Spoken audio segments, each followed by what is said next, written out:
و شما در حال تماشای برنامه متفاوتی به نام پرژین پاپاراتزی.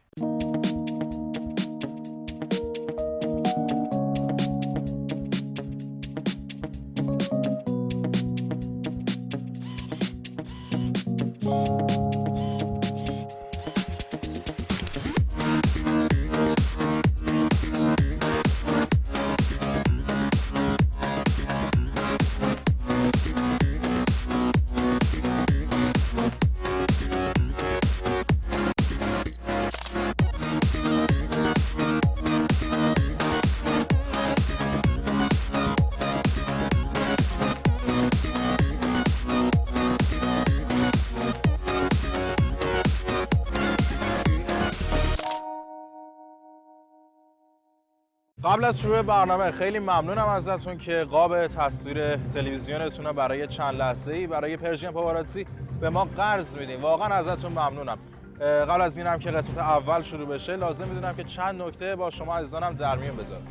حدود 3 سالی هستش که شما دوستانم پیغام میدید، چه پیج شبکه و همینطور پیج شخصی خودم و خواهان ساختن برنامه‌ای توی این سبک هستین.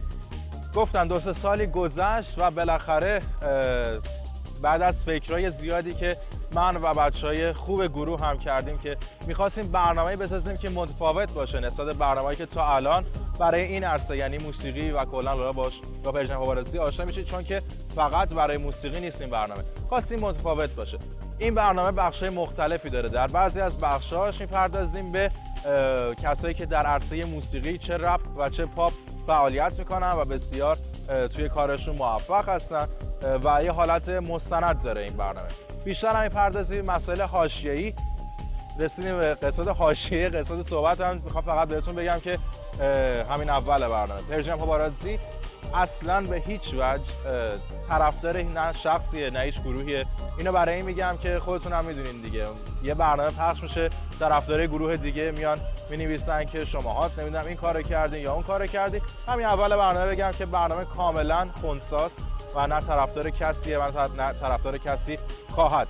پس خواهش میکنم بعد از تموم شدن برنامه یا وسط برنامه وقتی که اد اینستاگرام یا فیسبوک برنامه در زیر برنامه میره و شما مشاهده میکنید، خواهش کنم نرید بگید که شما این سوالو کردید حتما طرفدار این گروهید یا طرفدار اون گروهید. بازم تکرار میکنم چندین بار، چون چشیدم این چیزو که ما طرفدار هیچ گروهی نیستیم و تمام سعیمون روشنسازی حقایق.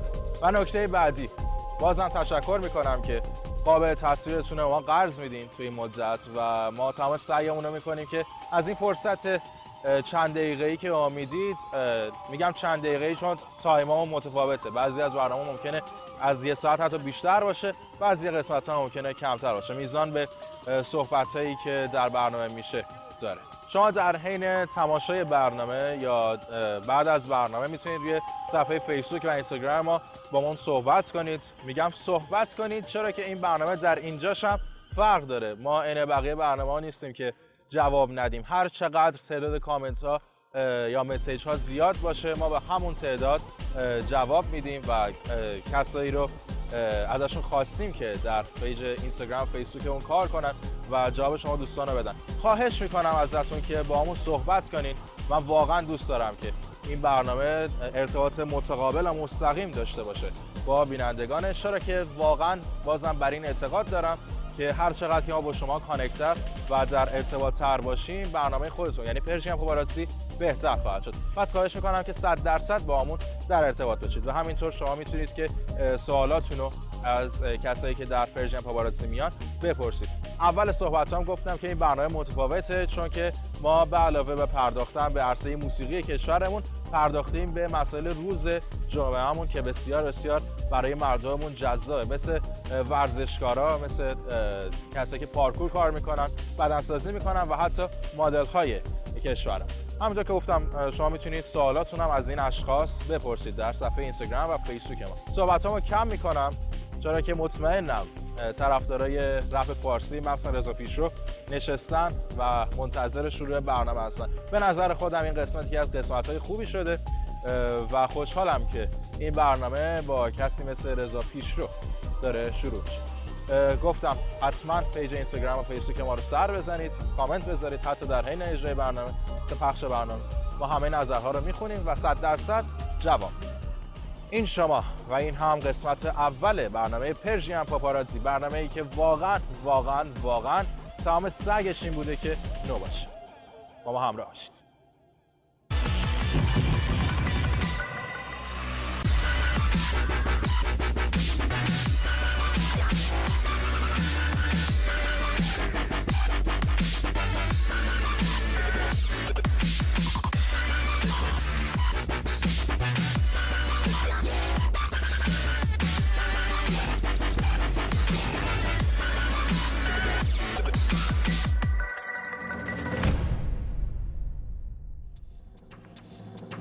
رضا ناصری ملقب به رضا پیشرو.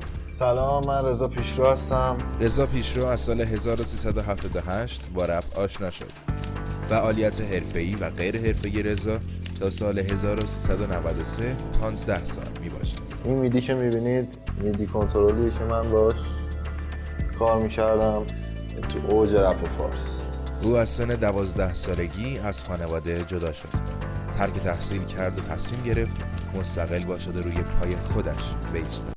به همین دلیل مشغول به کار کردن در شغل‌های مختلف در همان سنین نوجوانی شد. توی 12 سالگی من شروع کردم به تراشکاری، قالب سازی، سر ساختمون کار کردم. هی شغل عوض میکردم و تو خیابون میخوابیدم، تو پارک میخوابیدم یا تو محل کارم یا خونه دوستان. اینجوری زندگی میکردم. او در نظام آباد زندگی میکرد. البته هی خونه‌مون عوض میشه. اینجایی هم که هستیم جایی نبوده که من فعالیت میکردم توش. اینجا خونه جدید مادرم تا هی عوض میکنه به خاطر شرایط مالیش. البته مادرم پیشرفتش تو شرایط مالیش گذاشت تو شمال. اینجا برای خوش ویلا ساختم، ولی خونه زندگیش تو تهران از اول تو نظام آباد بود و برام میچرخید. رضا در زندگیش سختی‌های زیادی رو کشید. تو روش سبک زندگی مارادونا. وضعیت اگه 1000 برابر از این بدترم بشه بهش فکر نمی کنم. من مسیح نیستم اما بارها خودم رو از روی صلیب زنده می کنم. وقتی داشتن شناستامم رو می گرفتن چند تا فرشته دورم بود، اما گذشت. هر روز سیاه تر شد و بهشت دورم سوخ از سقف بدهی. بابا رفت تو هروئین، مجبور شدیم کل شهر رو بدویم، درگیر باشیم و درد رو بجویم، با آس قلب برگ مرگ رو ببریم. تو غروبای دلگیر داغون بارون به رنگ مشکی جادو، چوب‌های تو لجن کشتی ما بود. خونه من رو دریا ساختم بدون انتخاب، توی فردا باختم، اما از همینا دریا ساختم و زندگیمو ندادم به چند تا راهزن. نمیخواستم تو دریا باستم اما تصمیم گرفتم دریا باشم. حالا ساخته میشن ابرا با من میتونم هر جا باشم. از سقف بدهی بابا رفت تو هروئین، مجبور بودیم کل شهر رو بدیم، درگیر باشیم و درد رو بجویم، با آس قلب برگ مرگ رو ببریم. این کلن از زندگی که توی رنج بوده تعریف میکنه. رضا در سال 84 پدرش را از دست داد. البته بگم چون پدر من زیاد توی زندگی ما نبود و مدت کمی با هم بودیم، بعد 10 سال برگشت، چند ماهی با هم بودیم، بعد داستانه خودش. اون موقع من از لحاظ احساسی تحت تاثیر قرار گرفتم، یه موقع گریه میکردم، ناراحت بودم، ولی زیاد فرقی نکرد. یعنی کلا من دیدگاه هم نسبت به زندگی و مرگ اینطوریه که شاید از لحاظ احساسی به خاطر وابستگی ناراحت بشم از دست دادن یک کسی، ولی اینطوری نیستم که توی مثلا یکم دوم سوم چهارم پنجم ششم تا 40 و سالگرد هی بگم عزادارم پدر من یتیم شدم. نه، من اینو میپذیرم که به نظرم کسایی که میمیرن احتمالاً وضعیتشون از ما بهتره. شما در حال حاضر مردیم، اینجوری فکر کنید. بابایی نمیدونه همه چی فرق کرده، نمیدونه هیچی قشنگی، اون نمیدونه دیگه عوض شده همه چی، ما هم واسه اون روزا دلتنگی. بابایی نمیدونه همه چی فرق کرده، نمیدونه هیچی قشنگ نیست، اون نمیدونه دیگه عوض شده همه چی، ما هم واسه اون روزا دلتنگی. چند وقتی حس میکنم حرفای این روزا حرفای آخره، انگار افسرده شدم و مرهم دردم دستای مادره. هر روز بیماری من و مردم داره بیشتر میشه، اونایی که قلبن دوستشون داشتی رفتن و دیگه نیستم پیشت. رضا در آن زمان که موزیک‌های رپ به سختی در ایران یافت میشد، هزینه زیادی را برای خریدن این CD ها پرداخت می‌کرد. 2000 تومان میگرفتن، 3000 تومان زیاد بود. 3000 تومان یه CD، یه CD VCD DVD هم نبود تو پاش می‌زدن. و اون موقع آرشیو سخت گیر میومد، چون کسی تو ایران یوتیوب و اینا اصلا نمیدونست چیه و یه جورایی همه گدا بودن. مثلا کسی که مثلا آپین اسموک 2001 داکتر دری رو داشت مثلا خیلی خفن بود. واو اسنوپ داگ میاد رو صحنه، داکتر دری میاد و یارو میکشن میان رو صحنه، یعنی خیلی تو جو این مسائل بودن بچه. خب و سرانجام این سختی ها ابتدا از رضا ناصری، یک رضا تریپاک و بعد رضا پیشرو را ساخت.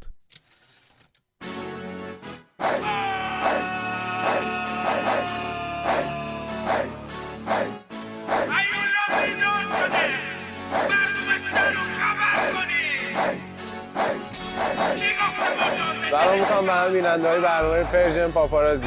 دانیال سعادتی هستم و این برنامه با شما این یکی از پیشکسوت‌های رپ فارسی و این مصاحبه جنجالی داریم براتون با رضا پیشرو. امروز تقریبا 2-3 روزه که تولد مادرم یادم رفته، آخر شهرمندم اومدم نظام آباد هم به سر بزنم، همین که بریم سمت این پاساژه.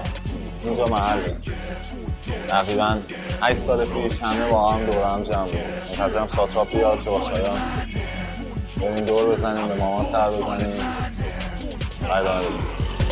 نوبت باسی منه، کلماتو تاب میده باز ناجی همه، پاچیده تر کلمات توی مغزش تو باید بریزی خاکی تو سره. این آتیش میشه پا پیش همه، هدفم این بوده برم تخت گاز، استاده توی سبک پارسی اون درسا که بهت یاد میده رفته. این آلبوم برگاست منه، وجود خیلی و ننگ واسرم، عقب نشینی کن از سپاه من، بیشون این رخ درد جامعه شگرد هیپ هاپ و رپ بارم بیو نمیدونی هرگز نمیتونی خودکارو به چرخونی روی سبته. از اینجا حس میکنم بوی گندم سبت تو، ترس جنگ بعد تو، رقص تو عکس و عکس خز تو، بیشو میکروفون روی صحنه برد بیت تو خورد و بعدش کردش تو. شما ها پیش روی عصبی رو میخوان که بلند شو بکنه این سرزمین و بیدار. این بار خلبان رم زربان قلبتو تو میکنه با حرکات رم. جنگ پیش رو واسه بالاهای بالا واسه نمیخواد فقط بالا باشه سمت تاثیر پادشاهی داره شده، اونی که میخواد بالا باشه. جنگ پیش رو واسه بالاهای بالا واسه نمیخواد فقط بالا باشه سمت تاثیر پادشاهی داره شده، اونی که میخواد بالا باشه.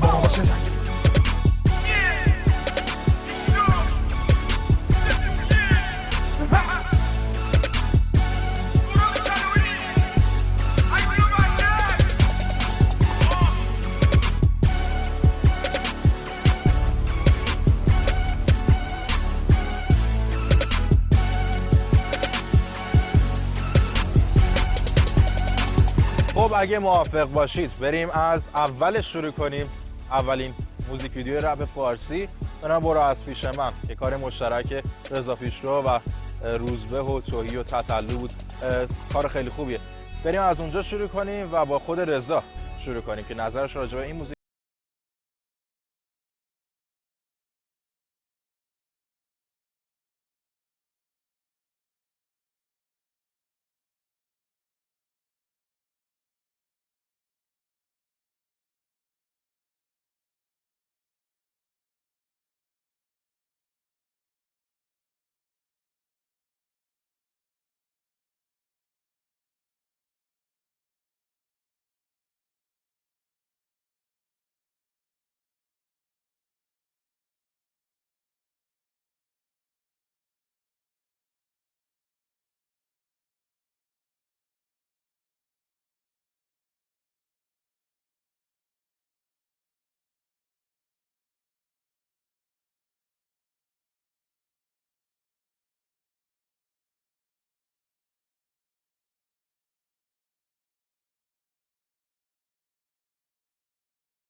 من توی نمیدونم چیکار فاضلاب شد. آره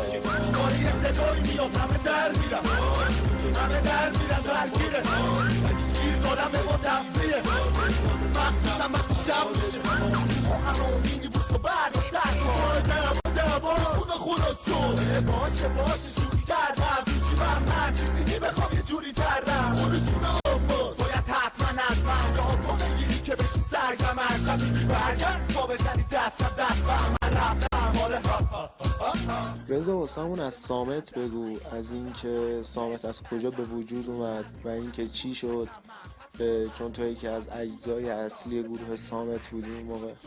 روش تصمیم به صامت گرفت گفت میخوام این مجموعه رو بندازم. قبل از اینکه تصمیم بگیریم ما رفیق بودیم، من کمکش کردم. یه سری بچه‌ها بودن دور هم دوست داشتن بخونن، استعداد داشتن. من بودم، سروش بود، ساتراپ بود، تو نابغه‌ها، یعنی پشت قضیه صامت ما می‌ایستادیم. نابغه‌ها اوج چطور بگم، اوج تعطیل بودن ما بود. اون دوره خیلی آپاچی بودیم، یعنی سیستممون ناراحت بود. نه که الان نباشه، الان یه ذره کلا سن که میره بالا آدم باید ترتمیز زندگی کنه. اوکی؟ ولی اون دوره همه کار میکردیم و نابغه‌ام مثلا یه ذره اومدیم با ادب بذاریم میکردیم نابغه‌ها، یعنی خب مثلا میکردیمش جکس تو مثلا که ساتراپ بود، سینا متضاد بود، بهزاد محکوم بود که فاشیست، بهزاد فاشیست، مهدی قاتل بود، یه موقعی علی قاف میومد میخوند، سروش میومد مثلا، سروششون مثلا تو اون دوره ما تو خونه سینا یه مدت قاطق میکردیم و همه اونجا اهل دل بچه ها میریختن دیگه. مثلا سروش هم میومد گوش میداد کارو، میگفت اینجای کار من مثلا بخون دو بیت برای اینکه کار یه ذره مثلا از حالت نابغه ها بیاد بیرون، یه ذره بره توی سبک دیگه. به هر حال کار میکردیم، همه دوره هم بودیم و تو خونه قبلی مادر من، اینجا خونه جدیدشه، خونه قبلی تو کوچه شادمان، اونجا اکثر بزرگای رپ فارس میومدن. هیچ کس میومد، بهرام اومده، تا سر چهار نظام آباد سامان ویلسون و سراب اینجا اومدن. اون زمانی که قبل از دیس و دیس بازی ها، روزهای اول آشنایی ما با بچه زد بازی دیگه. خدمت درس کنم که خیلی آمدن و اونجا من و شایان آسفالت و داداشام توی خونه زندگی کردیم، همون توی اتاق خیلی کوچیک. یادم یه اتاق بود 2-3 سال مثلا ساتراپ میومد، حمید پناهی میومد، روزبه میومد، خیلی هم میومد. مثلا حسین هم اونجا اومده، حسین تویی هم فکر کنم اومده. اکثر بچه ها اومدن تو اون خونه. میخوام اینو بگم توی اتاق بود 2 سال ما از اون اتاق نیومدیم بیرون.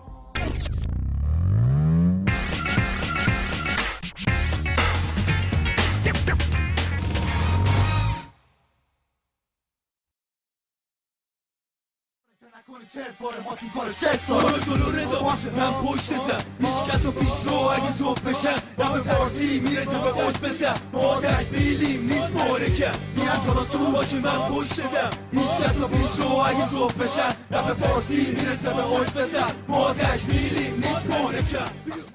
رضا پیشرو دوره اومد، خیلی فعال بود، اصطلاحاً آهنگاش خیلی گل کرده بود، همه جوونا خیلی گوش میدادن و خیلی سر زبونا بود. ولی یهو ناپدید شد و بعد از یه مدت طولانی با 2 تا ترک به اسم رهبر رپ فارس و بولدوزر اومد دوباره و دوباره ناپدید شد. این قضیه رو واسمون کامل توضیح بده. ما یه سری آرمانایی داشتیم، من، سروش و بچه‌های دیگه. حالا من در مورد خودم و هیچ کس، حتی ازش عذرخواهی میکنم که اسمشون میارم، ولی خب به هر حال توی قسمت مهمی از زندگی کاری من، کلا زندگی من بوده این آدم. در نهایت قرار بر این بود که هممون از ایران بریم و کنار هم به موفقیت برسیم. من دیدم سروش رفت، یه سالی هم ازش خبری نشد، زیادم به من زنگ نمیزد، داستان شده بود هر آن که از دیده رود از دل برود. خیلی اذیت داشتم میشدم، چه بلایی داره سر رفاقتم. تلاش کردم که از ایران خارج بشم، یه مشکلاتی هم داشتم، یه سری تحقیقاتی هم بود، رفتم هندوستان. از هندوستان یه سری اجرای کوچیکی اونجا گذاشتم، رفتم به سمت مالزی جایی بود که سروش مستقر بود و اونجا شروع مشکلات من هیچ کس بود که خیلی مشکلات متعددی بود، وارد بحثش نمیشم. تو رفاقتمون به مشکل خوردیم و من خیلی شاکی برگشتم ایران و تصمیم گرفتم رفاقتم با ایشون تموم. موقعی که برگشتم ایران خواستم این رابطه رو تموم کنم، بعد دوباره یه سری تماسا بین من و سروش بود که از دل هم در آوردیم و دیگه بعد شد زیراب زنی دور و بریامون. یه سری از آدم‌ها زیراب می‌زدن، رفاقت رو خراب کردن. بعد واقعیتش اینی که نمیدونم چی شد، ولی ما کنار هم دیگه خیلی قوی بودیم، یعنی خیلی کنار هم قوی هستیم. خب ولی خب این جدایی پیش اومد و هر کی رفته سمت خودش و من مطمئنم رپ فارسی فعلا در حال حاضر به اون روزاش بر نمیگرده، مگر اینکه بچه‌ها برگردن ایران همه دور هم باشن، اینجوری شاید.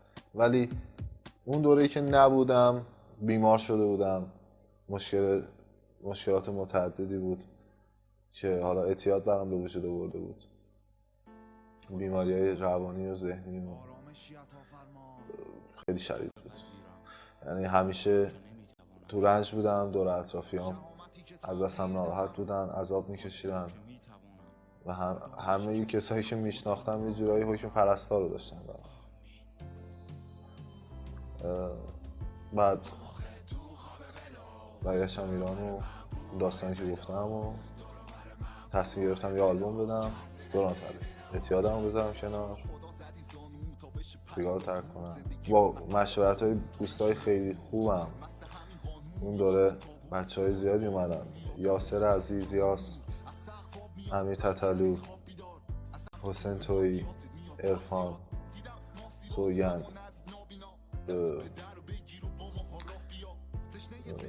اکثر بچه‌ها بهم دلگرمی میدادن، راهنمایی میدادن، مشورت میدادن که کمک کرد که بیشتر به خودم بیام و این مجموعه رو برای اولین بار توی ایران که اینتروش هم استاد منوچهر والیزاده گفت.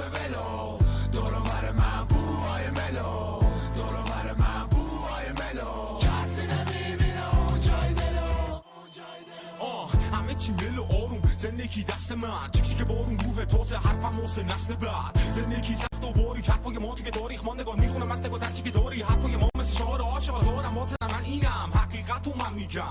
من خیلی چیزا رو از تو خیابون فهمیدم، فکرشو نمیکردم بمونم از زنده یا که نجات پیدا کنم برم توی NA. رفقای ناروزن خیلی وقت و دورم بودن، من هیچ وقت یادم نمیره یه بچه مسلمونم. میکنم همیشه من خداوند و شکرش که به من و روح تازه من میده مشته. راستشو بخوای منم هدفم راه دور، تو راه آرزو، تو من تو راه آسمون.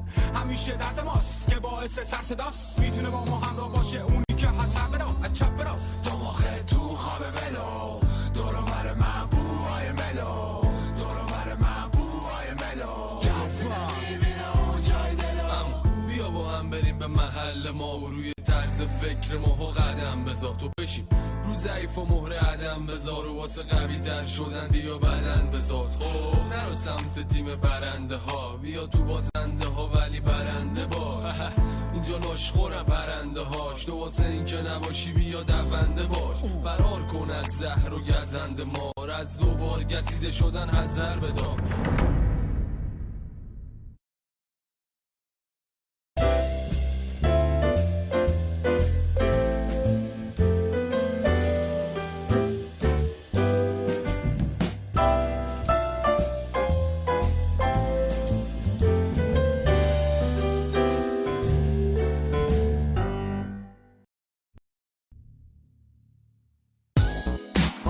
پیش رو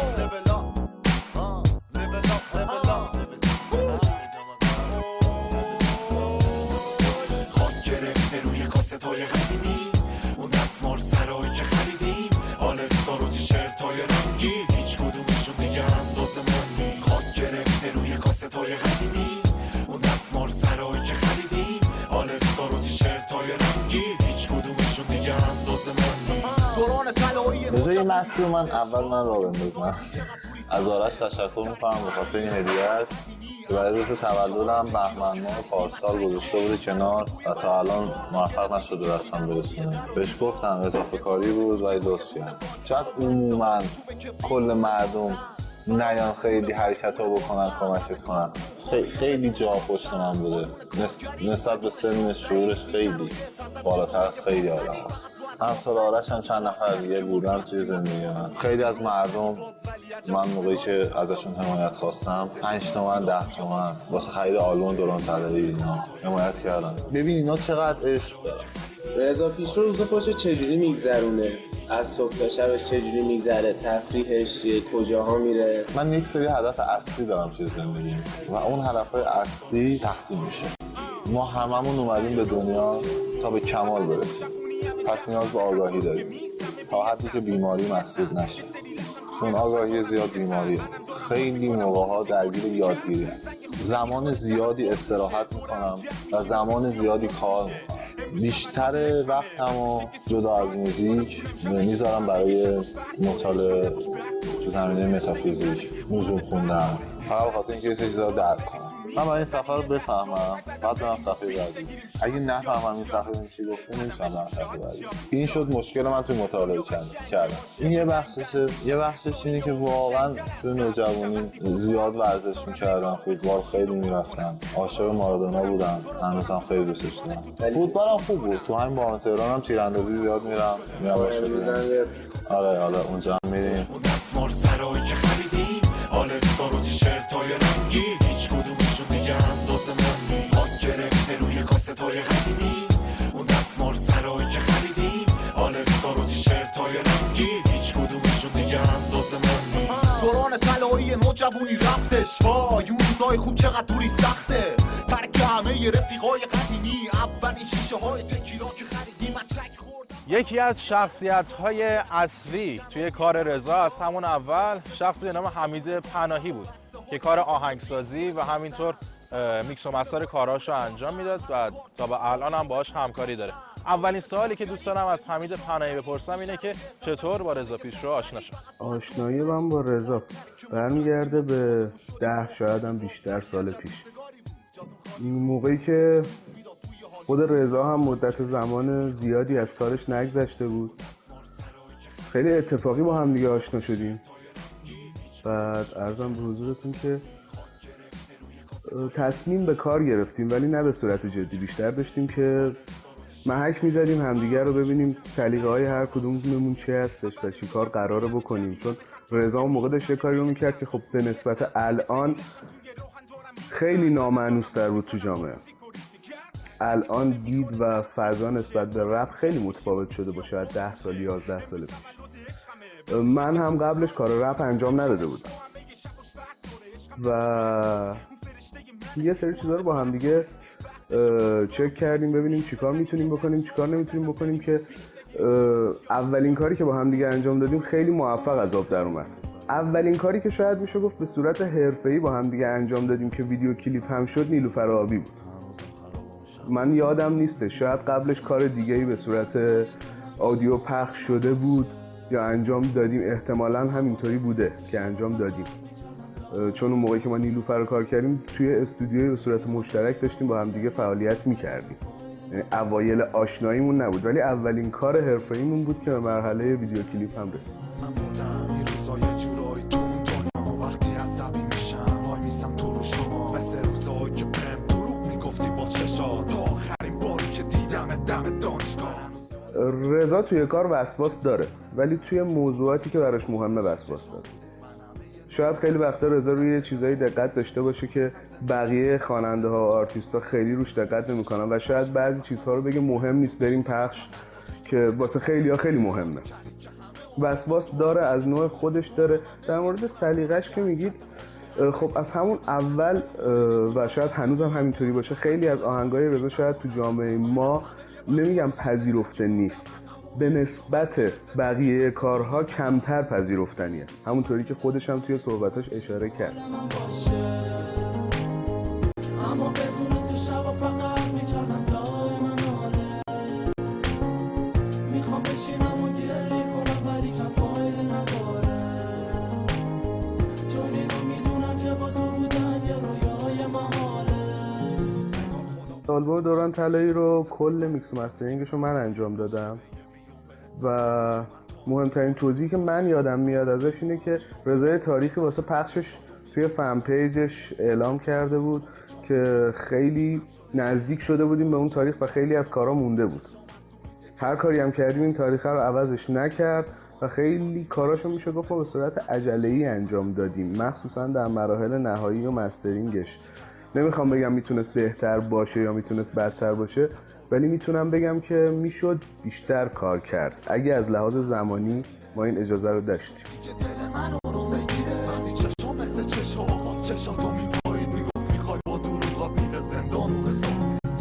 خیلی دوست داشتم که دستای تو همیشه مال من باشه، اما بدون تو شب فقط میکردم دائما ناله.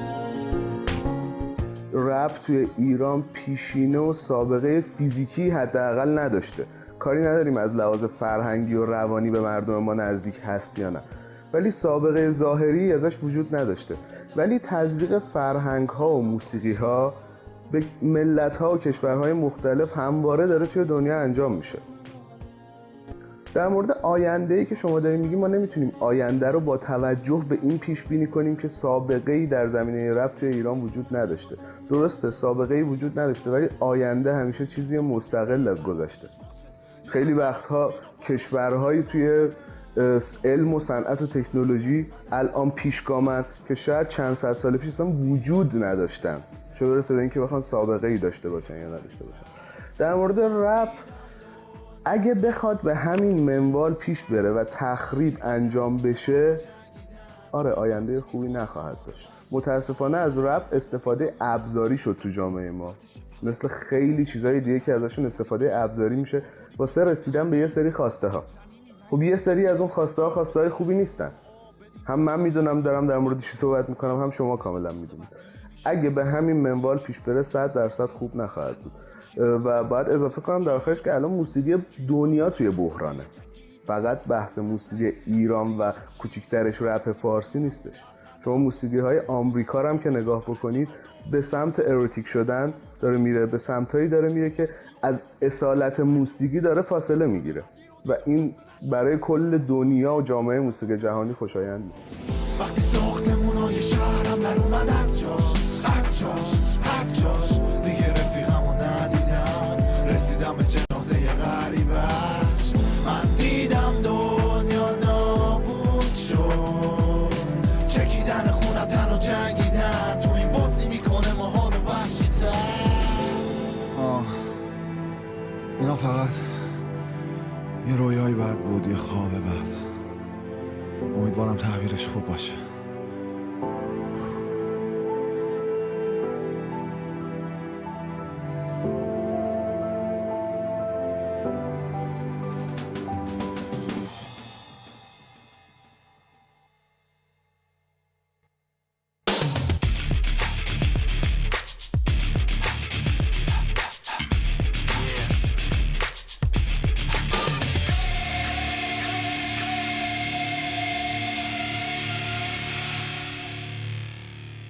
سلام به شما بینندگان عزیز. امروز در خدمت یکی از بهترین گیتاریستای ایران هستیم، تامی راکر.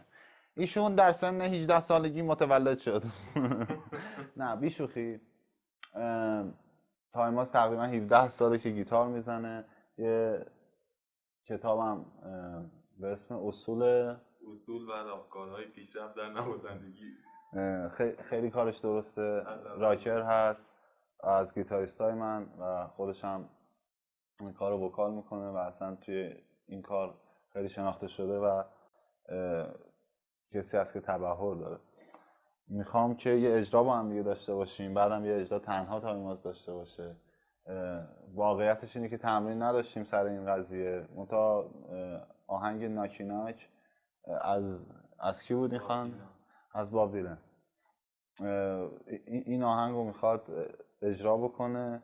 من فکر کنم مطمئنا از خودش بهتر اجرا میکنه و منم وسطش یه تیکه رپ برم. بریم تایمی.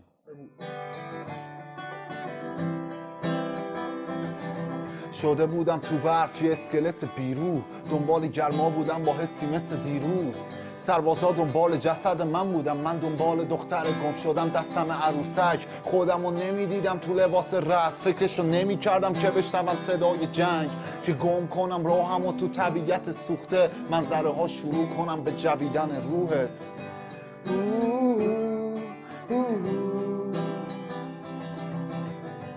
I'll take this measure from you.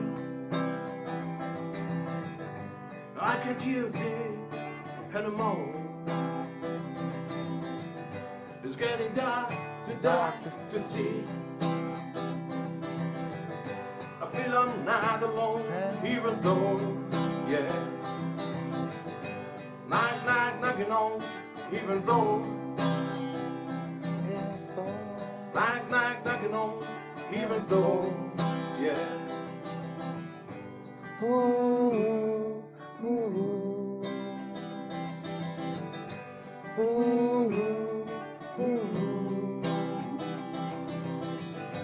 Man put lockdowns in the ground.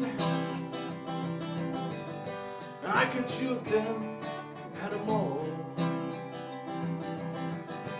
Hello, black clothes coming down. I feel I'm not alone, heroes door, yeah.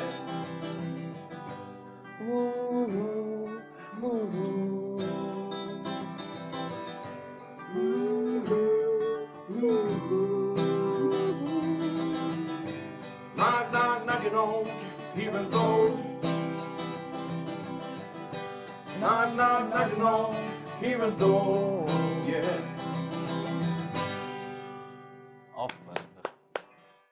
همونطور که میدونید رضا پیشرو یکی از پرحاشیه ترین کساییه که داره فعالیت میکنه. یکی از اون حاشیه ها کنسرتش توی ترکیه بود. بریم راجع به اون با رضا صحبت کنیم. استیج آنکارا، بعد اونجا رو آتیش بزنم.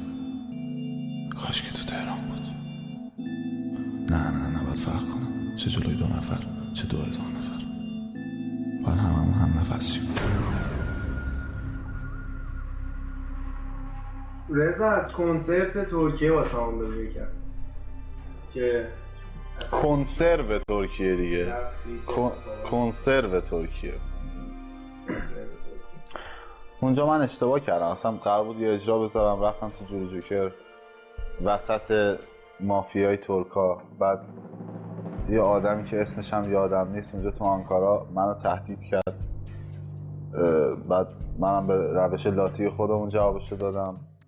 ایشون خبر لغو کنسرت اجرای منو توی آنکارا توی رستورانا و اینجور جا پخش کرد و خیلی روابط مختلفی داشت و از اون طریق یه کاری کرد که کاملا اجرای من به هم بریزه. دقیقه آخر به من گفتن که اینجا زیر 18 راه نمیدیم. یه مسئله دیگه هم که هست این که اونجا توی آنکارا کنسرت گذاشتن کار احمقانه‌ای بود که والا انقدر مشکلات مختلف زندگی تو اون بود از زندگی برای من پیش اومده بود که متاسفانه من قبول کردم که اونجا برم اجرا بذارم. در نهایت یه حرکت اشتباه بود، اما اگه بخواین بیشتر میتونم راجعش توضیح بدم. خب بعد از اینکه لغو شد چی شد؟ لغو نشد. من اجرامو رفتم کردم، خیلی هم ناراحت رفتم به استیج، ولی اجرامو انجام دادم. من و دوستان اونجا بودیم، داداشام اونجا بودن، کلا تمام خانواده‌ام و خانومم و همه بودن. بعد هیچی، یه سری مشکلات مختلف دیگه اگه بخوام راجعش صحبت کنم خیلی طولانی میشه. فقط در این حد میگم که یه اشتباهی بود که من اونجا اجرا گذاشتم، بعد تو استانبول میذاشتم وقت مناسبش. واقعیتش من همیشه در مورد اجرا گذاشتن توی خارج از ایران یه اشتباه کردم، نه که اون کار اشتباه باشه، من اشتباه کردم. و از این آدمایی هم نیستم که وسط برنامه ابی برم اجرا کنم. ابی استاده، به نظرم وسط برنامهش باید دیجی پلی کنه اونجوری. خب بعد تور کنسرت بود، چون که من خونده بودم که تور کنسرت قرار بود این کار رو انجام بدم، خب نشد. قرار بود از ایران برم برای همیشه، زده بود به سرم. بذار واقعیتش رو بگم، خسته شده بودم، در حال فرار بودم. برای بار چندم متوجه شدم که من آدمیم که باید اینجا رشد کنم. یه خبر از یه مسئله بدم. یه کنسرت زیرزمینی قرار بود برگزار شه. یکی از دوستامون رو دستگیر کردن بلا به دلایلی. بعد لیستی که ایشون پیگیری کرده بود، ثبت نام کرده بودن که قرار بود بیان اجرا رو ما بذاریم، دست ایشون بود و من سالن رو جور کرده بودم، ایشون در دسترس نبود. و بعد از آزادیش به من رسون که من با یه سالن دیگه هماهنگ کردم، اونا سر ما بدقولی کردن، گفتم بعد ماه رمضان اونم کنسل شد. الانم در حال حاضر دنبال جاییم که چیز کنیم، یعنی یه جوری این اجرا رو برگزار کنیم و مطمئنم توی ایران اگه اجرای کوچیک برگزار شه حالت VIP مانند جواب خودش رو میگیره. ما تو اجرامون فقط میخوایم رپ کردن رو نشون بدیم و نیازم به اجازه و مجوز نداریم. یعنی من یه نفر تنها کسی که ازش اجازه میگیرم خداست، تنها کسی که ازش اجازه میگیرم خودمم.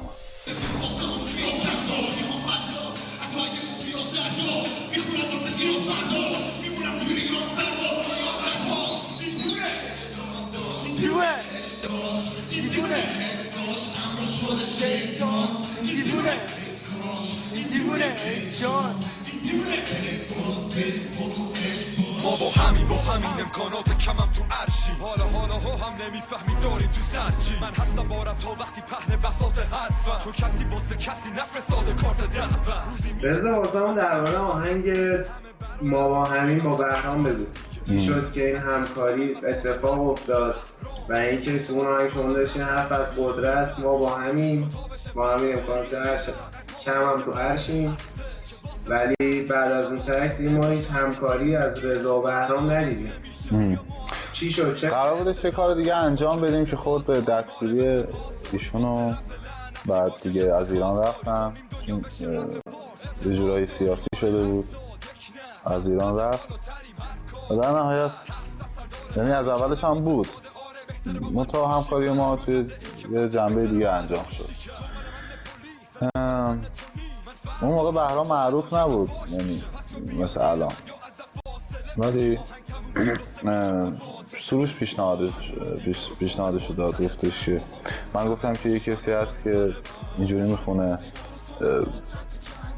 یا آهنگ خوب خونده بود، حالا اسمش نمیدارم، یا آهنگی خونده بود که من خیلی دوست داشتم. بعد من اونو به سروش معرفی کردم، گفتم این آهنگش رو خیلی دوست دارم، گفت من میتونم رابطه بزنم که کمپانی دیوار و سامت با هم دیگه یا آهنگ دادن که توی مصاحبه تلویزیونی خود هیچکس هم از اون ترک به عنوان یکی از قوی ترین ترک ها اسپورت. ولی خب اگر همکاری ادامه پیدا نکرد بیشتر به خاطر دستگیریش بود. $100 میلیون نقد میشم شغال شب پی شکار و جذب استعداد تو رپ، چون با کسی اتحاد دارم که قصه هاش خوبم، رضا ذهنش و فکرش به شعره.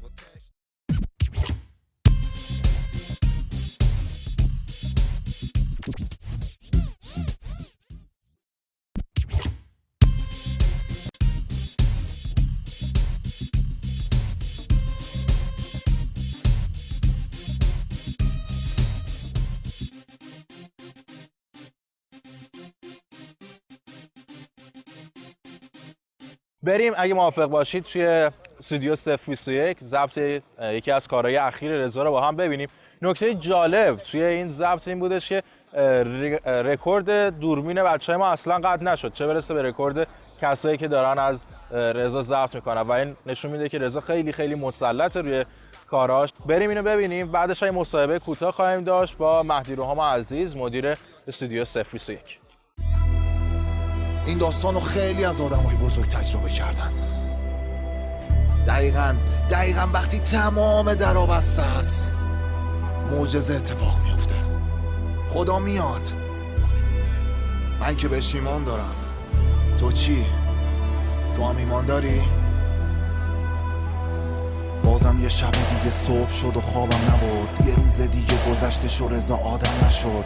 پس تو هیچ و خنده هامو باور نکن، فقط دعا کن آدم بد و آینده شو. شدم پر از آشغالای درونی تو وجودم، از همین اول جوونی تو سقوطم، از همین اول جوونی تو خاطرات تلخم. وسط یه فاصله سرد بهتون گفتم که پادشاه رپم.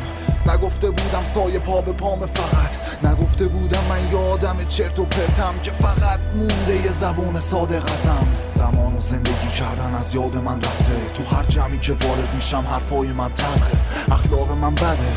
بعضی وقتا به این موضوع فکر میکنم که شاید دوای من مرگه. بعضی وقتا تو خیابون با این آدم بدا چش تو چش میشم، میخوام بکشمشون، اما اونا فکر میکنم من از غرورم اینطورم. نمیدونن که دارم از جنونم اینجام. این بده خوبی رو بشناسی انجامش ندی. وای به من چه سرانجام بدی. زورم به اونا رسیده که دوستم دارن و تحملم میکنن حتی با حرفای رکیک.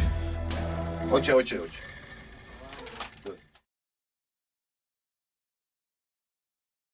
سلام عرض می‌کنم خدمت بینندگان عزیز. مهدی روحام هستم، مدیر 021 رکورد. البته یکم سرما خوردم، امیدوارم که شما سرما نخورید، همیشه سالم باشید. الان رکورد آهنگ رضا فیت با ساترا فردیو داشتیم که امیدواریم بعد اینکه اومد بیرون میکس شد لذتشو ببرید. دوران طلایی کنم عبور ببر اینجا رکورد شد، ترک همه اومد بیرون. سبک کاریمون که یکم با هم متفاوته، حالا درسته رفته ولی خب توی زمین بازی میکنیم. بزنم آدم خیلی خوبیه، فقط بعضی موقع یه کارایی میکنه که دیگه خارج از دستیه. حالا کنترل نیست بعضی موقع. رکورد گرفته شده، حالا بحثایی میشه. خب مثلا من یه نظری دارم، اون یه نظری، چون ممکنه من از یه تیکه خوشم نیاد، از یه احساس، از یه تیکه‌ای که تو شعر اون تیکه همون جوری که دوست داره رضا نباشه نظر من. بعد خب تو اون مواقع آره ربطی به خواننده نداره، ممکنه واسه منم پیش اومده باشه که رضا گفته باشه عوض کن، ولی اگه خیلی دوست داشته باشم تغییری نمیدم، ولی اگه یکم شکی چیزی باشه مطمئنا عوض میشه اون تیکه. حالا چه نظر من باشه چه نظر شهاب تاثیرگذاره، چون خب هر کی به اندازه اسمش وقتی که بزرگ میشه مسئولیت هم باید بپذیره به اون مقدار. واسه همین یکم حساسیت کاریش بالاه که اونم طبیعیه. سر کاراش خیلی دقیقه، یکی از بهترین رپرهایی که تمیز رپ میکنه، زیاد نیاز پالایش و میکسینا نداره. تو خود مستند اجراش که اومد بیرون خودتون متوجه میشین میبینید.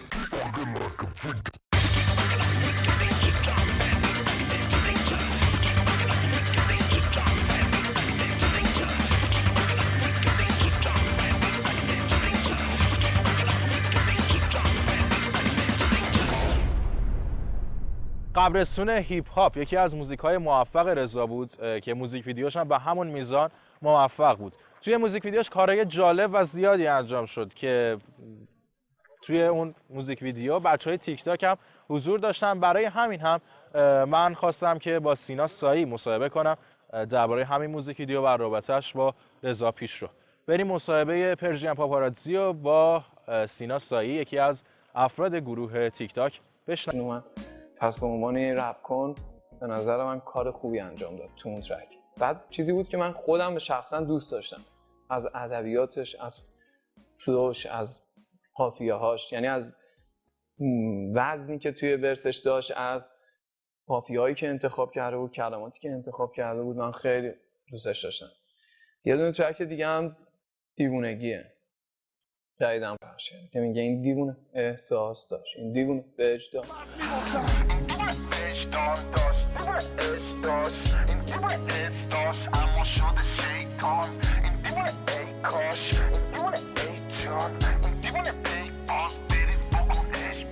این دوتا به نظر من فیوریت های من هم از رضا پیشرو. ترک های دیگه هم داره که بتونی بشینی باش بحث بکنی، فکر کنی.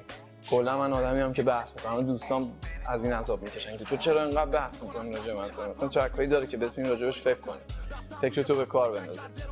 ولی خب من به عنوان این رپ کن دوست دارم که نیلوفر آبیشو دوست دارم با دیوونه.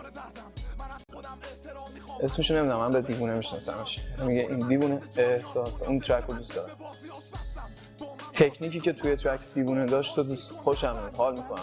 خوشخندم نباید داشتم چون توش کردن، پشت کردن منو سخت کردن، چون تیغ دادم هر کس، امید ساختم از کس، کلی داشتم مصب، گفتی خوب شدم، دوید بازم مقصد، ای رفتم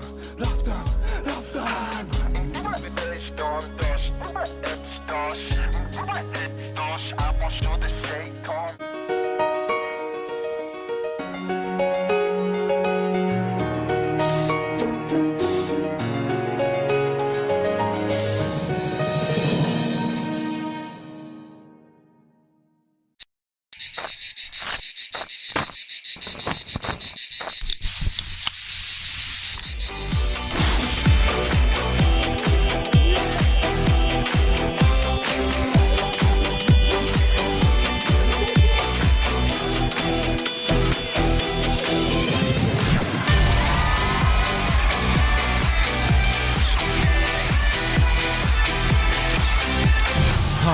Energy drink. See the dawn of a new beginning. This time we can't go home. 'Cause we belong to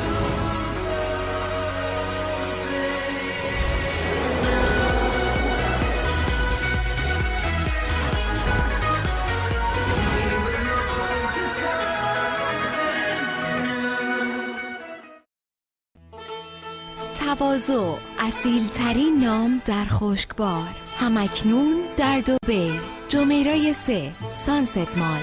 به دوستان خود بگویید. تلفن تماس 050 357 50 68.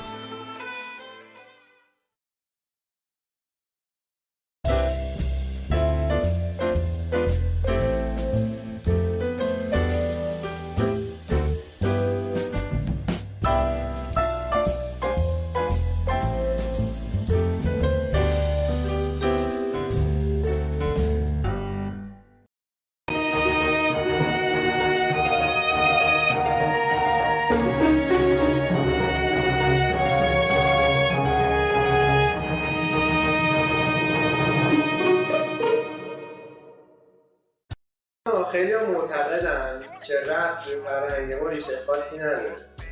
میگن رپ از غرب اومده ولی موسیقی سنتی ما 5000 سال 4000 ساله که هستش توی ریشه ما و اینکه احتمالاً رپ عاقبت خوش نداره توی این. امیدوارم که نظر تو چیه راجع به تاییدش می‌کنی یا اینکه نه عاقبت خوش یعنی من نیستم عاقبت خوش میبینم توش، به خاطر اینکه بخشی از هویت منه. من با رپ فارسی بزرگ شدم، شما با رپ فارسی بزرگ شدی، همین کسایی که توی این اتاقن، هم سن و ساله ما. به خاطر اینکه چه بخوایم چه نخوایم توی ضبط خونه‌شون، توی سی دی منشون، توی فلششون، توی گوشیشون یه دوره بوده، حال می‌کردم باشه. عاقبت خوش نمیبینم غلطه به نظر من، یعنی من میگم میبینم و از امریکا اومده باید ببینیم راجع به چه رپی دارن صحبت میکنن. آره یه سری الهامات و یه سری اتفاق افتاد ولی امروز رپ فارسی داره رپ فارسی میشه تازه به نظر من بعد این چند سالی که گذشته، چون زحمت کشیدم براش افرادی که دارن این کارو میکنن. به نظر من پیدا کردن خودشونو، دارن میسازنش. و اینکه مثلا موسیقی ایرانی تیک تاک صرفا داره توی بادی رپ فارس می‌چرخه از لحاظ بیت 100%. مثلا تیک تاک هیچ الهاماتی از هیپ‌هاپ‌های خارج از این مرز نداره. ببین من اگه بخوایم تیک تاک بخواد راجع به شعرش صحبت بکنه، سینا سعید میگه که نه. تیک تاک من نظرم اینه نه، یعنی ما حد تعادل رو همیشه دوست داریم. سینا مفتی همیشه میگه من تعادل رو دوست دارم. تو همه چی تعادل خوبه. داداش خودم هم میگه تو همه چی تعادل خوبه. ببین این بحثی که داری میکنی خیلی بزرگه. من نمیتونم توی یه جمله بهت بگم نه. ما از انسان همه چی میبینه، از همه چی هم یه تولیدی داره میسازه. آره موزیک رپ اونور رو گوش میدیم به خاطر اینکه بهترین جایزه ها الان داره اونور داده میشه. پس رویاهای ما داره. بهترین جایزه ها از دید چه کسی؟ به کسی که داره از قشر ضعیف جامعه میخونه، داره کار میکنه ولی بهش ارج و قرب داده میشه. پس اون پوشش داده میشه، اون احساسی که اون هنرمندی که داره از اونجا کار میکنه ولی با فکرهای خوب. با یعنی هالیوود، یعنی جشنواره‌های MTV، این جشنواره‌ای که هستن مال به رپرها دارن جایزه میدن و جای بزرگی منظورم از لحاظ جایزه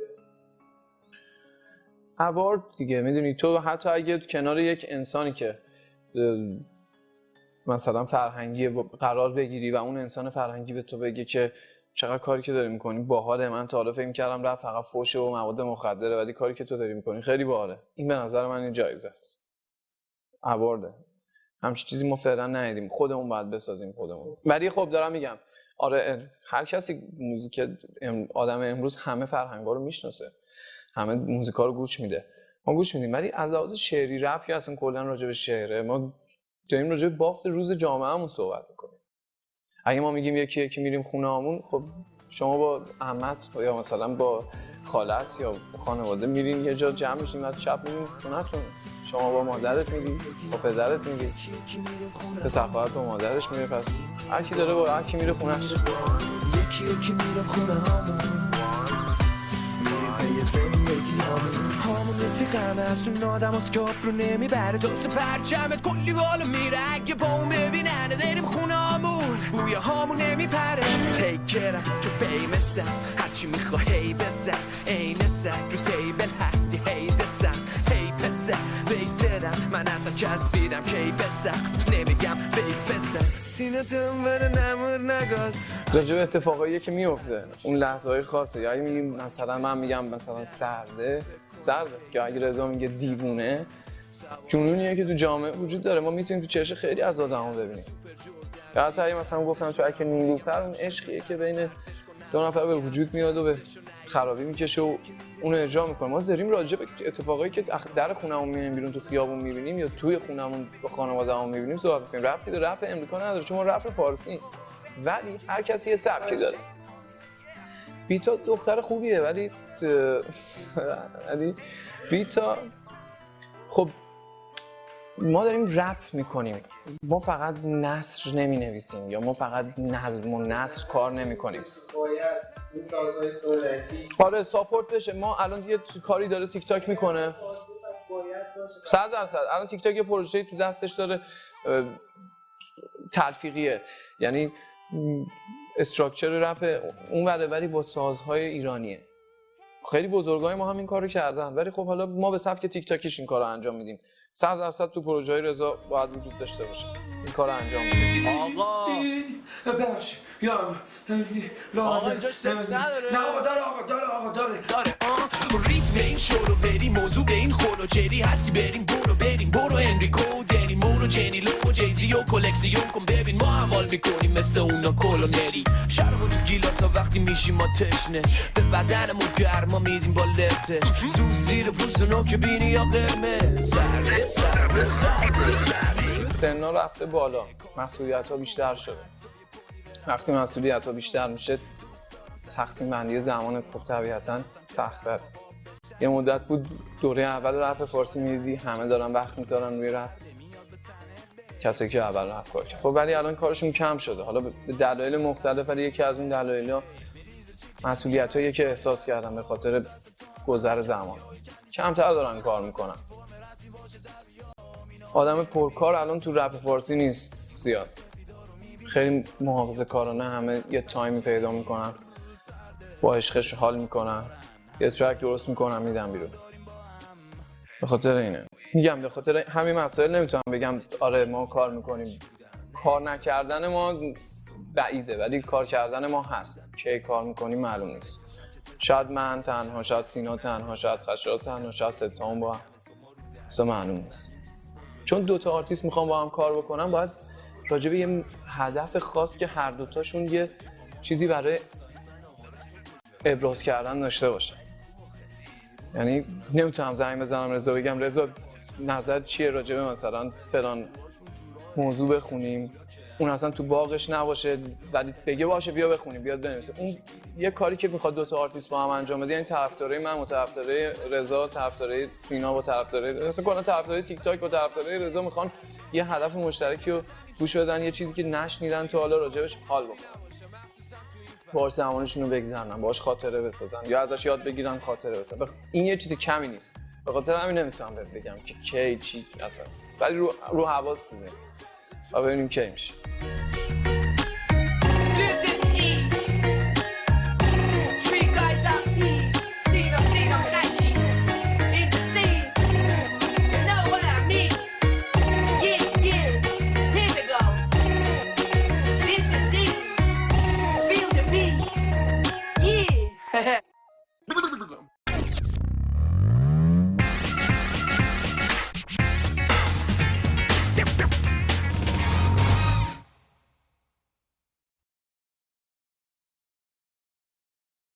نظر راجع به ترویج مواد مخدر توی آهنگا چیه؟ چون که دیدم که مثلا آهنگ سیاه نور رو خونده بودی، این ضد اعتیاد. من خودم اعتیاد تجربه کردم، در حال حاضر نسبت به افکارم تجربه. هیچ چیزی جز حالت عادی دوست ندارم، واقعی میگم چند ساله که هیچی مصرف نمی‌کنم، فقط حالت عادی دوست دارم چون تمرکزم روش بیشتره. نمیخوام بگم مواد، مثلا یه سری موادها ممکنه تمرکز خیلی زیاد بده ولی از اون طرف میزنه یه چیز دیگر رو داغون میکنه. خب یوی مثلا اصلا یه داستانای مطمئن باشی من یه بار توی مصاحبه خیلی قدیمی توی مثلا مصاحبه رادیویی بود گفتم مواد یه جهنمیه با نقاب بهشت، این شکلی نگاهش کنیم. خب مثلا نهایت مادر موادم سیگار، نگه بگم خودم سیگاری نبودم، خیلی سیگاری بودم، الان تو ترکم مثلا میذارمش کنار دوباره 3 ماه دیگه ممکنه از کنار برش دارم. میدونی خیلی چیزه، میدونی سیگار به نظر من ترک نداره، بیشتر چیز داره،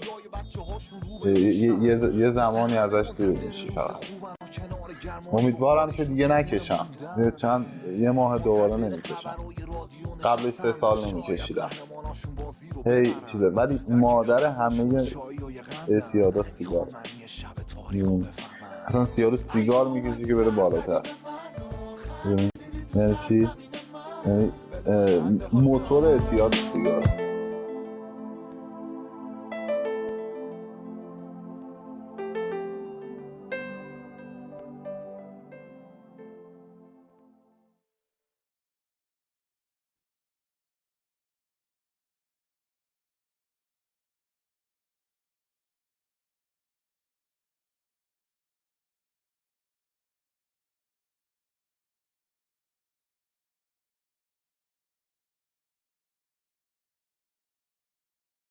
علی ناصری ملقب به علی اوج برادر رضاست که توی همین عرصه هم فعالیت میکنه و یکی از رپکن‌های خوب کشورمونه. فکر کنم جالب باشه که از دید برادراش هم رضا پیشرو رو بشناسیم.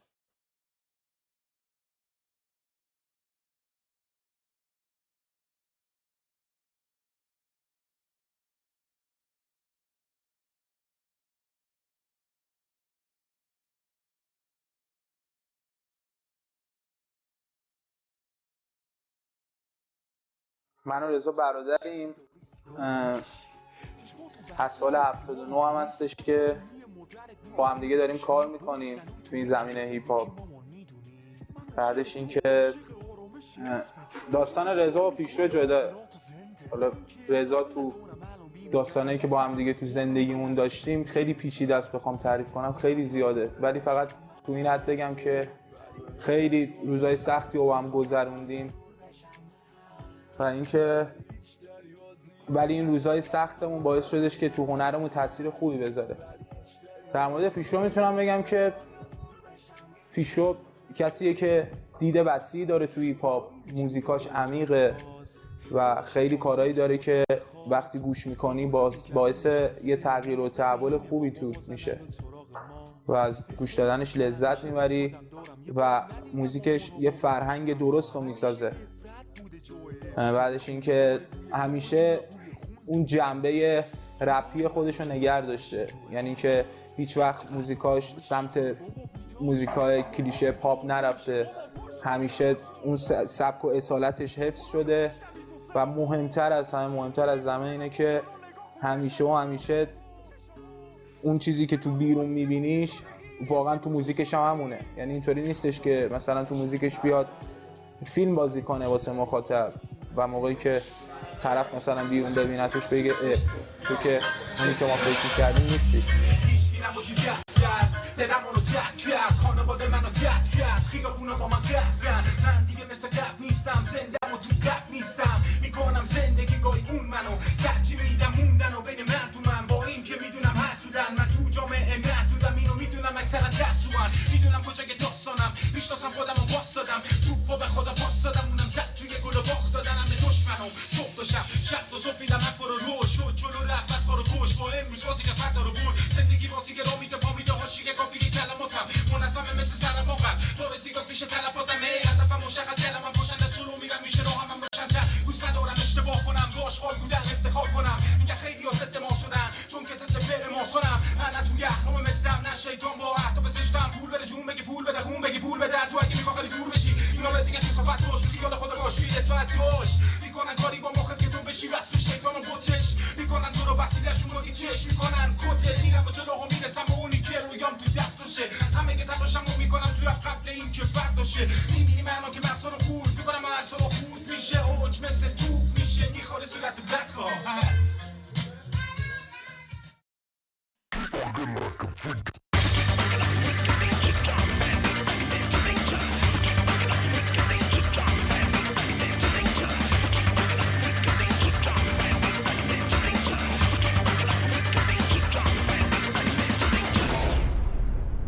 خب میرسیم به یکی از بخشایی که خودم خیلی دوستش دارم، قسمتی که سعی کردم توی همه کارم ازش استفاده کنم، قسمتی که دوست دارم چند کلمه به شخصیتایی که توی پرژین پاپاراتزی هستن بهشون بگم این کلماتو و اولین حسی که بهشون دست میده در حد یک کلمه جمله بهمون بگم. این کارم با رضا کردیم، بریم کلمه ها رو بشنویم. آرمین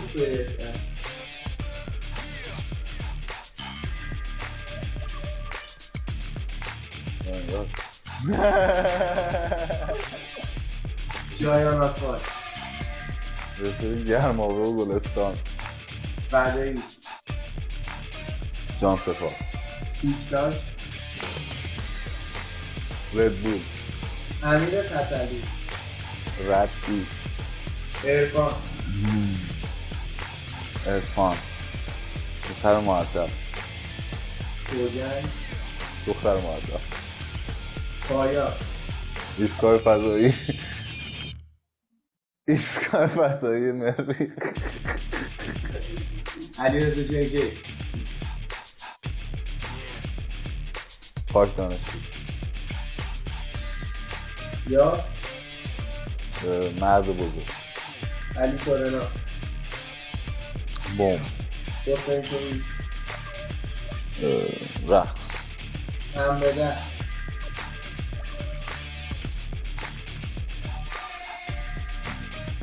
چیزی خاص تو ذهنم بود ساسی مانتن تاثیرگذار بر مردم ایران صادق مرد خسته سامی بیبی من نظری ندارم راجعشون چون دنبالشون نکردم. حسین دیونه بهرام دوست قدیمی.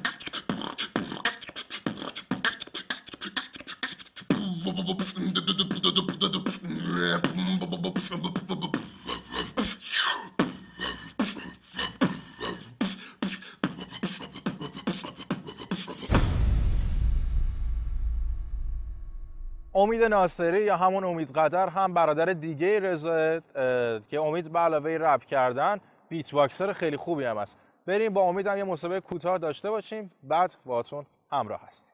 خب من از اول بذار بگم، من اول اصلا نمیخواستم کاری تو موسیقی انجام بدم، خیلی تصادفی شد. میخواستم یه آهنگ همینجوری با یکی از دوستام همکلاسیام کار کنم که به رضا گفتم یه آهنگ واسمون بسازه که رضا این کارو کردش، آهنگو ساخت و بعد ولی گفتش که این کارو با هم جمع کنیم، یعنی این کار با هم من و رضا جمع شد. بعد اینکه اون کار یهو جمع شد و رکورد کردیم، بیرون دادیم بیرون. و اینکه چی بود اسم آهنگ معرفی بود، اولین آهنگم بودش که تو کلیپش خیلی از بزرگای رپ فارسی هم حضور داشتن، هیچکس، بهرام، خیلی هم.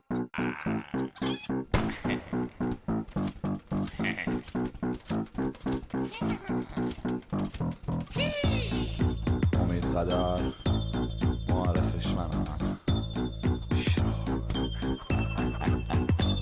اون بچه که میگه من گنگسترم، میخوام سفارش برای قبرش بدم، تو دست جسته هست آماده شلیک، وای تیر میکنم دوباره مری که بری با آدم فضایی. الانم خودم به آهنگسازی و بیت باکس زدن و هر از گاهی خوندن مشغولم. بیشتر خودمو در اولویت اول بیت باکس تو بیت باکس قوی میدونم و بعد آهنگسازی و بعد حالا رپ کردن.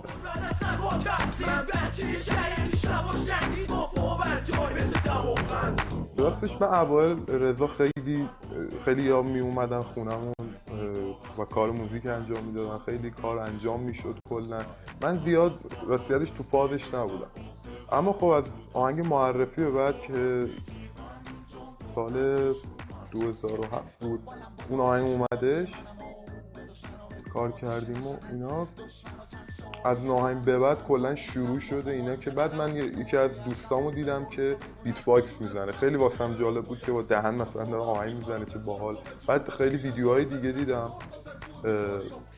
خیلی خوشم اومد و شروع کردم یواش یواش مثلا با صدای تپ شروع شد که الان حالا حرفه‌ای‌تر شدم تو این کار.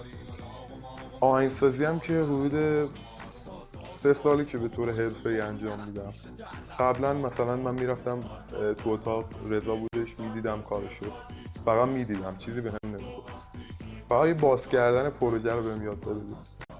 همین، فقط میدیدم، میزدم واسه خودم و که الان دیگه رضا مشورت میگیرم برای کارام اینا. بیت باکس هم حدود 5 ساله که دارم کار میکنم.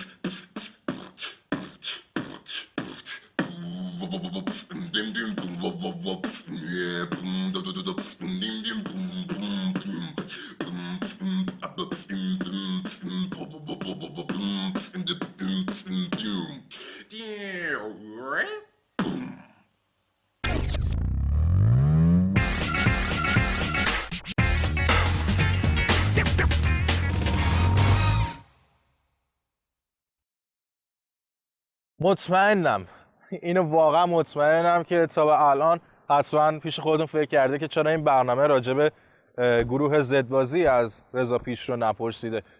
گذاشته بودیم آخر برنامه این بحث جنجالی و فکر کنم حرفای تازه‌ای راجع به این قضیه زده شده. منتظرتون نمیذارم، بریم راجع به زدبازی از رضا پیشرو بپرسیم. خب رضا، الان رابطه تو با بچه‌های زدبازی چطوره؟ چون بعد از اون دیس و دیسکوردیایی که بود هر جا ببینم میزنمشون. واقعا نه داستانی نیست، رفتن سمت زندگیشون، ولی قوروبازی در بیارن تو آهنگ جوابشون میدن. کلن قوروبازی در بیارن جوابشون میدن. هر کی، نه کلن دارم میگم. مثلا آخه جدا شدن، 2 گروه شدن الان. خب پسری که میگفت 2 دقیقه بهت فکر کردم، فقط 5 دقیقه دیس از من بیشتر شنیدن اینا. خب 100% کن که شنیدن، ببینن جواب منو شما دادین و 100% دیسای منو گوش دادین. بکنم 7-8 دقیقه من دیس داریم کلا و تو 2 دقیقه فکر چجوری 2 دقیقه؟ یعنی که گفته 2 دقیقه فکر به هر حال هیچ وقت تو دیسای زدبازی نبوده، تو گروهش بوده که مثل میمونی که مثلا این استودیو من مثلا در جریان دگرگونیاش نباشم. من میشه آخه مثلا یکی بیاد اینجا هر کاری دلش میخواد بکنه بره، بعد مثلا من خب نه این حرفا مسخره است. البته شاید برای ایشون 2 دقیقه گذشته توی اون دنیایی که شاید 2 دقیقه گذشته. این خبرهایی که بودش این آخریا این بودش که رضا پیشرو و بچه‌های زدبازی مشکلشون با هم دیگه حل شد. ببین ما اومدیم به مردم بفهمونیم که این مسائل توی موزیکه. خب اگه بخواد خارج از موزیک هم شه داستان بکنن، داستان میکنیم باشون. خب اگه توی موزیک هم باشه داستان میکنیم واسهشون. بهت گفتم من روحیم هجومیه، رپیه. خب بعد نمیذارم از زیر رگبای کلماتم کسی در بره. خب و اینا همش به این برمیگرده که اینا به نظر من اگه حرفی واسه گفتن دارن، اگه اون باباش تازه اجازه داره بعد از 5-6 سال تخم کفتر خورده زبون باز کرده بیاد حرفشو بزنه، حرفمو میزنم و چک و لغریش میکنم تو موزیک بره. یعنی اصلا میگم من به قول سروشیشکس که میگفت لات نیستیم، لات بی خطر، میتونی صدام کنی کبریت بی خطر. کبریت بی خطر، ما کبریت بی خطریم، کبریتیم در اصل. خب تا روشنمون نخواهم ما کاری به کسی نداریم. میدونی چی میگم؟ کلا توی زندگی، تو رپ همه چی گفتم، اونس گرفتم، همه چیمون با هم یکیه. من زندگی، رپ زندگی من. این آدم یا هر آدم دیگه یا این گروه یا اون گروه، اگه من کارشون در حدی ببینم که جواب گفتن داشته باشه جوابشون رو میدم. من یه آهنگ دادم بعد از آلبوم زاخارنامه آهنگ شاغالنامه که اومد بیرون، اینا 4 تا دیس دادن. اینا 4 تا دیس به من دادن. خب دیگه مشخصه دیگه. تو اگه یه دیس بست بود، یعنی میتونستی جواب اون آهنگو بدی، با یه دیس تموم میکردی. یکیشون یه دیس داد، یکی دیگه شون یه دیس داد. یه دفعه اومدن تو حوض افتادن، نمیدونم غلط خوردن تا رسیدن به مستند. توی مستندم اومدم جلوی دوربین همدیگه رو خراب کردن. اومدن توی مستند یه جوری داستان کردن که مثلا بگن آقا من بچه مؤدبم. آره آقا من بچه مؤدبم، من بچه خوبیم، ولی تا زمانش. اگه بخوام بچه بدیشم خیلی بچه بدیم. خب اینا خواستم بازی دارن که خب من اون موقع میدونستم، چون پشت پرده دوستایی دارن که با ما دوستن و دوستای مشترک زیاد داریم، متوجه این بودم که گروه دیگه متلاشی داره میشه. میدونی مثل چی میمونه؟ مثل میمونه که تو سردر این مجله تبلیغات نایکو ببینی، بعد من توی کارخونه نایک دارم میبینم چه بلایی سر این کارخونه داره میاد. خب من مثلا چی کار کنم؟ مثلا بیام تو مستند لاتی حرف بزنم، مثلا بیام چی؟ مثلا کار درست کردم. من خودم بودم. من واقعا آهنگای زدبازی یه سریاشو گوش میدادم، هنوزم ممکنه خیلی از آهنگاشون رو گوش بدم، شاید 2 بار 3 بارم حال کنم گوش بدم، دور و بریام گوش بدم، گوش میکنیم آقا، چرا که نه. ولی دلیل نمیشه که کسی با من کلمه بازی کنه باش کلمه بازی نکنم. میدونی مثل ایرج میرزا، ما مسائل ریشه داره در فرهنگمون، در شعر و هنرمون، میدونی خیلی مهمه.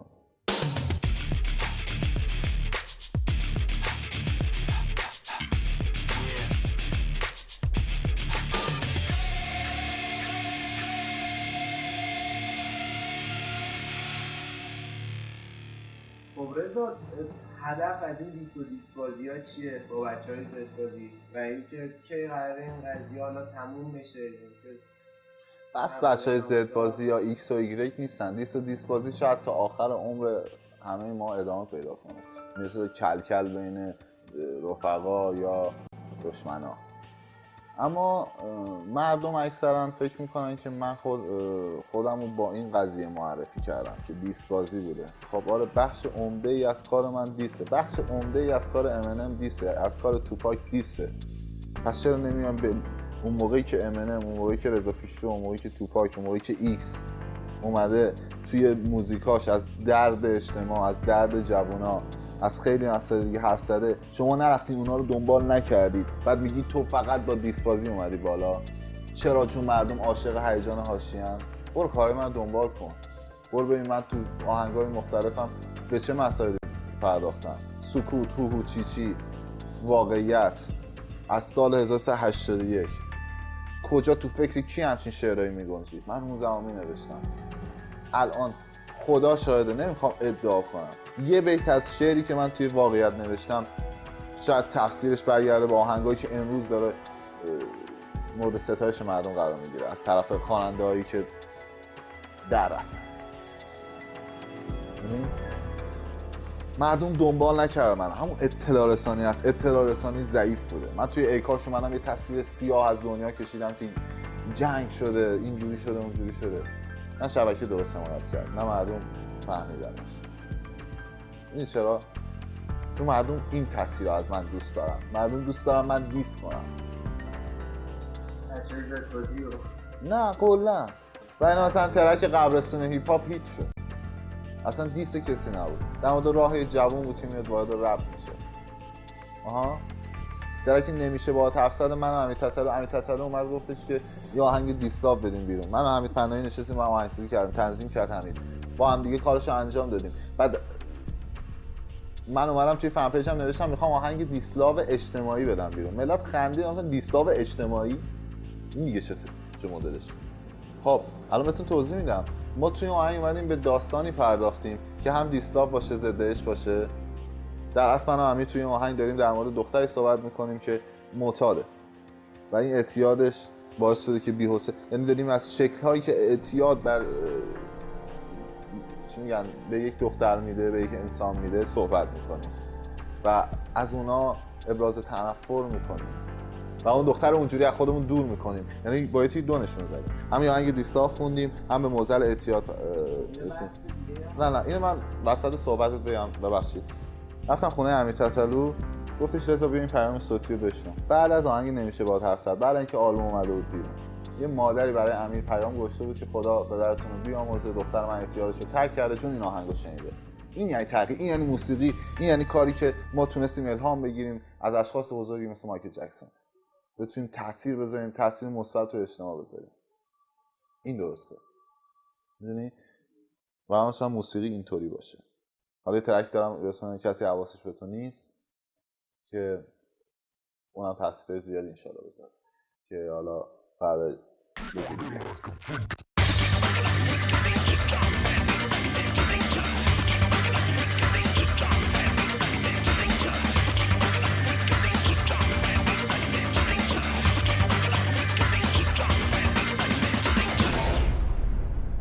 بحث آخر، مشکلات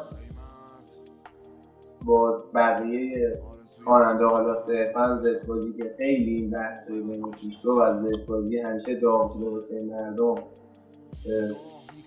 الان مردم باید بدونن که اینا با هم مشکل دارن یا ندارن.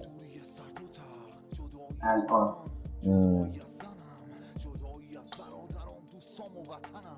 ببین واقعا زندگی من دغدغه‌های مختلف هست که به جز وقتی که بهم یادآوری میشه به ضد بازی فکر نمی‌کنم. شاید 10% یه موقعی تو کارم مثلا یادش بیفتم مثلا فولدرشون رو باز کنم. معمولا دور اطرافم میشنوم یادش میفتم. فکر حرکت‌های جدیدی که برای خودم دارم چه توی زندگی چه توی موسیقی و فکر این هستم و اینا اگه کسی حرفی بزنه بخواد کلکلا ادامه پیدا کنه منم ادامهش میدم و خیلی هم واضحه. با شروع بشید چی کار میکنید؟ خاصی نمیکنیم میگیم میخندیم اگه جنبش رو داشته باشن اگه نشته باشن یقه همون. من دوستی و صلح رو ترجیح میدم که حتی اگه مثلا روبرو هم بشیم 4 تا تیکه بار هم دیگه کنیم و همین لذت بخش چون من این لذت ببرم دیگه و مطمئنا این جنجالا لذت بخشه که ادامه داره وگرنه هم خب چرا ادامه داره. خوابیدی بدون لالایی و قصه بگیر آسوده به خواب بی درد و قصه. خیلی از دوستام جلوی چشمای من مردن طعم زندگی رو توی احساس من کشتن. من ادامه دادم شیطان به من زل زد گفت بیا جلو بشه زندان من پرتر. گفت گناه مزه میده مثل طعم شیرینی اونو امتحان کن دنیا رو میگیری. اما تمام زندگی من صرف این شد که جدا از اشتباهاتم باشم یه پیش رو. خب رسیدیم به آخر قسمت اول پرژین پاپاراتزی. امیدوارم لذت کافی رو از این قسمت هم برده باشید.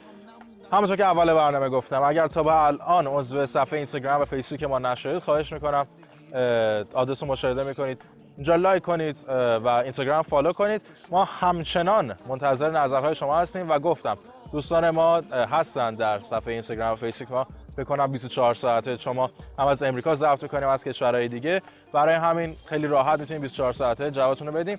حالا نه بنویسین که الان نوشتی 2 ثانیه بعدش رو جواب ندی ولی در مدت زمان خیلی کم جواب میدیم. امیدوارم لذت کافی رو از این برنامه برده باشید. ما تمام سعیمون رو کردیم از این فرصتی که بهمون دادین نهایت استفاده رو بکنیم که مهمون خونه‌هاتون باشیم. با قسمت‌های دیگه پرژین پاپاراتزی همراه باشید. این برنامه محصول شبکه تریپل ای و همینطور کمپانی خوب کینگ رکوردز است. من فراز فرنام هستم و امیدوارم بازم از این فرصت کوتاهی که بهم دادید نهایت استفاده را کرده باشم. تا قسمت‌های بعدی پرژین پاپاراتزی به خدای بزرگ می‌سپارم. خداحافظ.